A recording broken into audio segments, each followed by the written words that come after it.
দুদিন ব্যাপী ১৬তম সাংস্কৃতিক উৎসবের আজ সূচনা হয়েছে রাজধানী আগরতলার মুক্তধারা প্রেক্ষাগৃহে সুর পঞ্চম সাংস্কৃতিক এবং বিজ্ঞান সংগঠনের উদ্যোগে।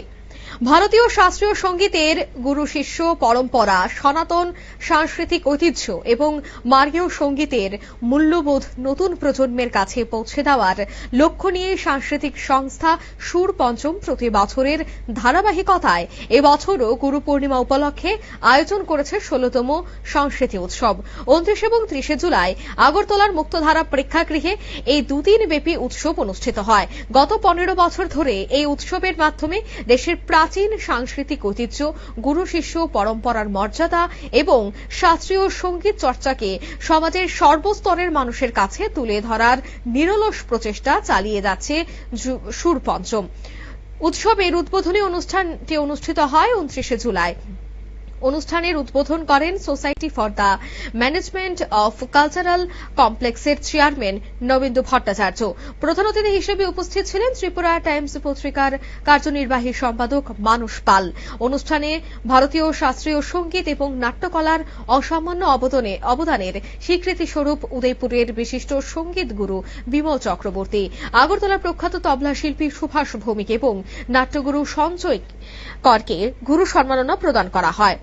পরম্পরাগত উত্তরীয় মানপত্র, বস্ত্র, অর্থ দিয়ে গুরুদের সম্মানিত করা হয়। উপস্থিত অতিথিরা সবাই তাদের বক্তব্যে এই গুরু পূর্ণিমার তাৎপর্য এবং বর্তমান সামাজিক প্রেক্ষাপটের প্রয়োজনীয়তার কথা তুলে ধরেন।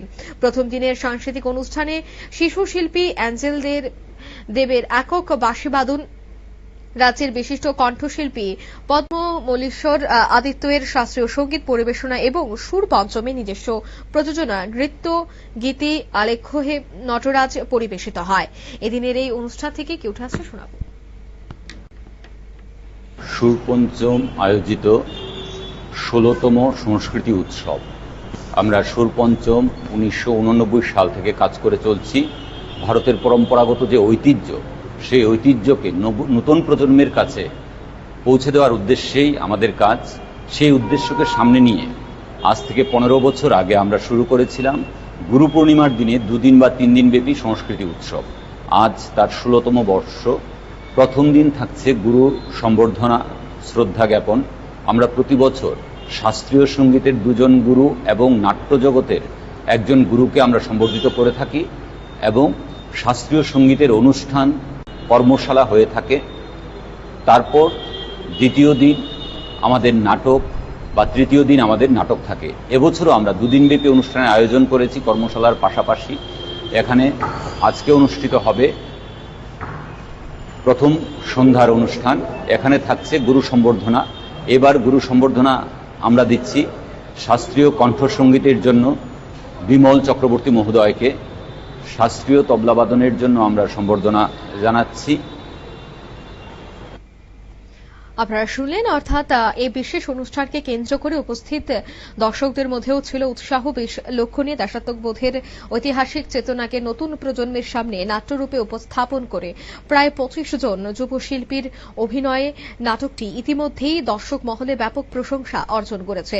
নাটকটির রচয়িতা পার্থ মজুমদার এবং নির্দেশনায় রয়েছেন রাজ্য সরকারের অজিত মজুমদার স্মৃতি পুরস্কার প্রাপ্ত যুব নাট্যশিল্পী পিন্টু দাস। তবে উৎসবের মূল লক্ষ্য শুধু সাংস্কৃতিক অনুষ্ঠান আয়োজন নয়, বরং গুরু শিষ্য পরম্পরার চিরন্তন মূল্যবোধ, ভারতীয় শাস্ত্রীয় সঙ্গীত এবং নাট্যচর্চার ঐতিহ্য ও সাংস্কৃতিক উত্তরাধিকারীকে আগামী প্রজন্মের কাছে সার্থকভাবে পৌঁছে দেওয়া। এই মুহূর্তের সংবাদ এ পর্যন্ত। আমাদের পরবর্তী নিউজ আপডেট এবং অন্যান্য খবরাখবর দেখার জন্য চোখ রাখবেন শুধুমাত্র নিউজ ভ্যানগার্ডের পর্দায়। ধন্যবাদ।